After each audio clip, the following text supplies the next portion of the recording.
আসসালামু আলাইকুম। আমার হাতে যেটি দেখছেন এটি হচ্ছে অটো বল কর্ক। আসলে বল কর্কের কাজ কী এবং বল কর্ক কীভাবে ফিটিং করে এটা আজকে আপনাদের দেখাবো। দেখতে থাকেন আপনারা। এই জায়গায় দেখছেন আমাদের ফিল্টারিং করা আছে এই ট্যাঙ্কি থেকে।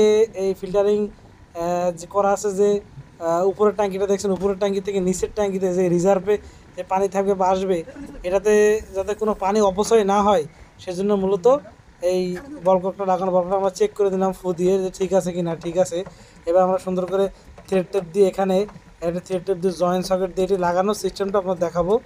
দেখছেন এই দেখছেন এই যে আমরা প্রথমে জয়েন্ট সকেট লাগিয়ে দিলাম এটির মুখে, লাগিয়ে নিয়ে এইবার আমরা সুন্দর করে এটা ফিটিং করে দেব।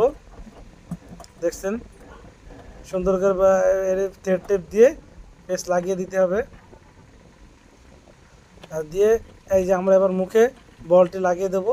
এই যখন আমাদের এই ট্যাঙ্কিটা যখন রিজার্ভের এই ট্যাঙ্কিটা যখন বোঝা হয়ে যাবে, তখন অটোমেটিক এই বলটা দেখছেন, বলটা অটোমেটিক উপরে উঠে গেলে তখন আমাদের পানিটা অপচয় হবে না এবং পানিটা অটোমেটিক বন্ধ হয়ে যাবে।